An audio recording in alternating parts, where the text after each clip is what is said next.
Gaming is a mixed bag of emotions. Some of our most beloved franchises from back in their heydays felt like they were a dream and signs of better and simpler times. However, today our fair share of these beloved franchises have received this modern gaming treatment, going through that of live service ranging from microtransactions that are just stupidly overpriced in stores to games that are just completely unfinished upon release, with the idea of them being finished later on down the line. But what about those titles that don't do so hot? Titles that are almost directed by the guys in suits and ties at the top of an organisation, and titles that fucking flop their asses off because there's only one real reason why they release: money!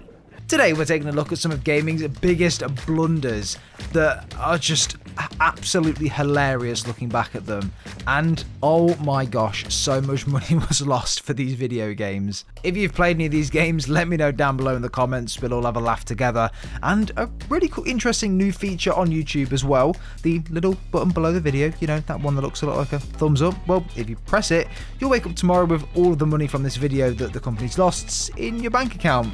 So yeah, you don't want to miss out on that one. You'll be a very rich individual, I can tell you that for a fact. The first game on today's list, starting off strong with a game that had so much hype surrounding it, co-created by one of the heads behind the original Gears of War trilogy. So it must have been fantastic, right? You done fucked it up! Lawbreakers. My, this game had so much potential, and to be fair, it wasn't actually too bad of a game. Labelled as a less censored Overwatch by the man Cliffy B himself, and showboating an attractive $30 price tag, especially back in 2017. The team over at Boss Key Productions were obviously inspired by the hero-type shooter game Overwatch, and this hero-type shooter genre was absolutely massive from, say, 2015 onwards to about 2018, and games like Call of Duty copying the format with specialists, and we even see this today with Battlefield 2042 doing pretty similar things and moving away from the facts after it got a lot of backlash. But I just think the timing of Lawbreakers in terms of releasing it was just really poor and poorly executed by the team. Hero shooters were crazily overdone, and they were on their way out at that point, Overwatch already being a huge success and other games taking the glory from this format, and unfortunately the Lawbreakers just didn't get the reception that it probably deserved. With around 300 employees working on the game and only around 708,000 units sold at the $30 price tag, it's scary to think what the budget for this game actually was. And even more concerning that I couldn't find anything stating what the budget or estimated budget was. The game's servers were shut down only a year after release, with the beta showing promise, and upon release of the game, that reduced to around 1,000 players globally. The servers are completely offline now, and for those that spent money on it, RIP. The next title is one that I personally never played, but the budget that it cost to create this game almost made me gasp when reading it out. Points Bulletin. A game very clearly inspired by that of Grand Theft Auto back in 2009. This was meant to be EA's answer to Grand Theft Auto. What the hell were they thinking?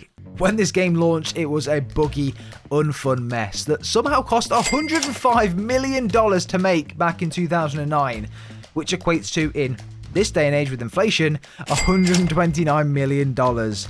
Oh my word. EA was shitting themselves, and they needed an answer to trying to make some money back off this game fast. So the developers Real-Time Worlds actually created a live service idea before live service even existed. Listen to this.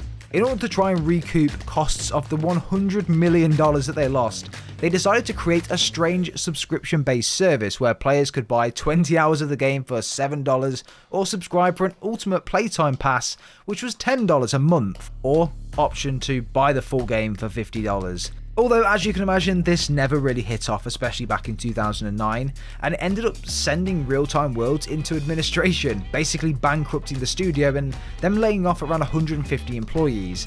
This resulted in the devs not getting paid, owed money for wages, redundancies, unused holidays. A lot of money was lost in this process. By November, another company brought Points Bulletin for £1.5 million, which equates to around $2.1 million. The game was sold again to Little Orbit and is free to play as Points Bulletin Reloaded. Apparently, some people still play it today. So if you're one of those people, let me know down below. The next one, some of you are going to wonder what the hell am I putting this on the list for, but it's warranted. Halo Infinite. Halo Infinite's launch, the first year anyway, was terrible. The development was terrible. The recent layoffs from 343 and Microsoft in general, terrible. This game was a flop and is only starting to find its feet a year plus after its release. And what was the budget for this game, you ask? Well, with it being Halo, you'd expect it to be fairly big, right?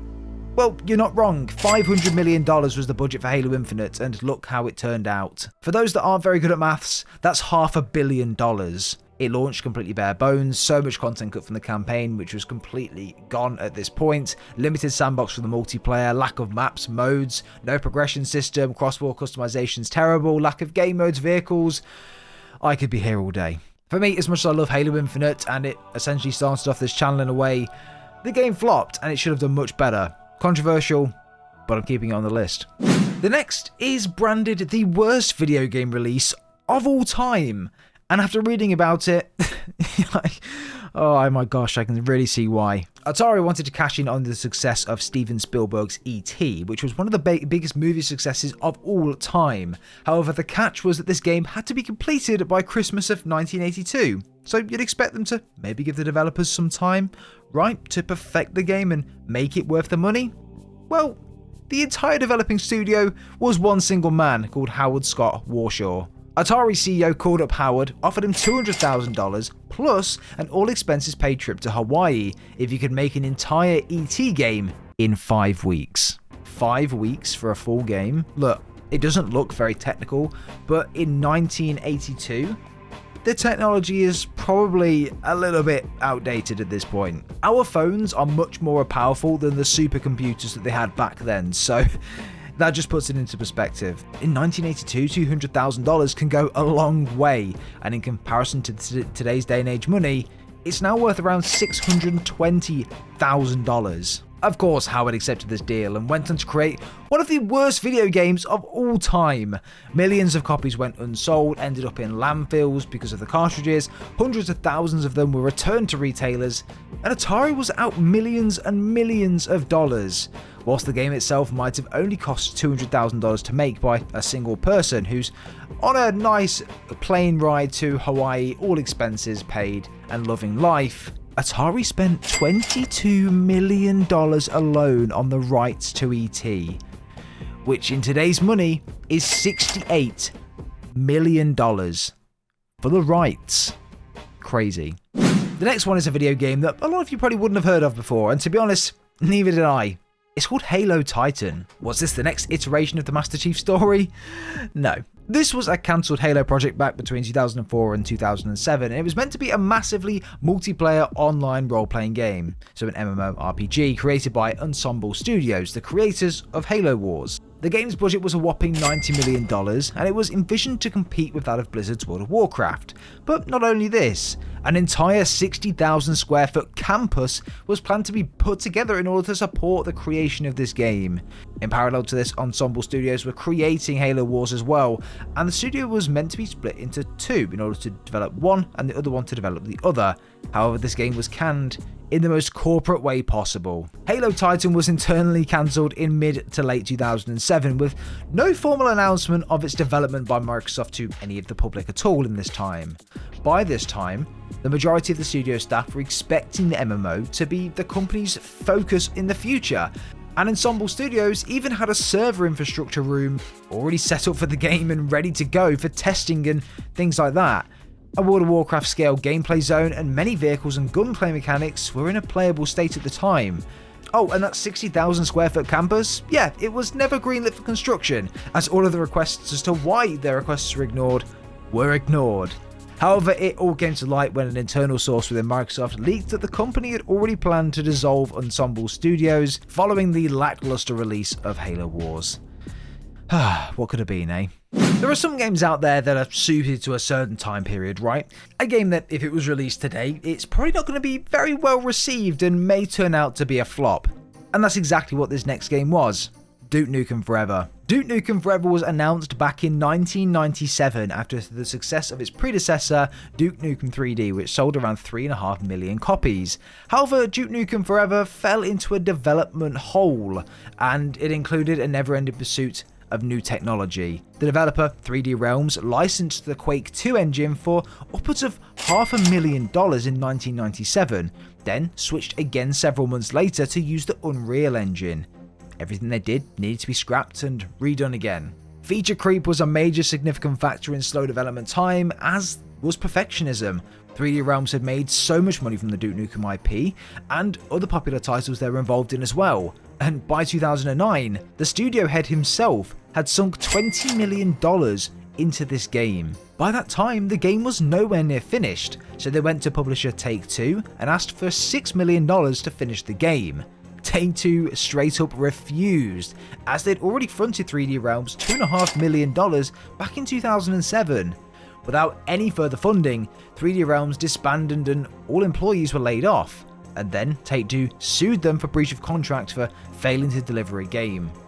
3D Realms accused Take-Two of attempting to try and steal the Duke Nukem IP.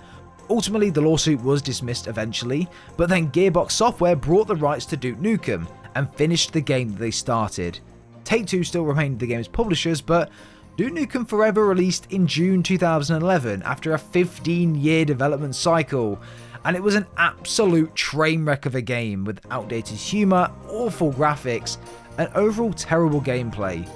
So much money spent, so much money lost.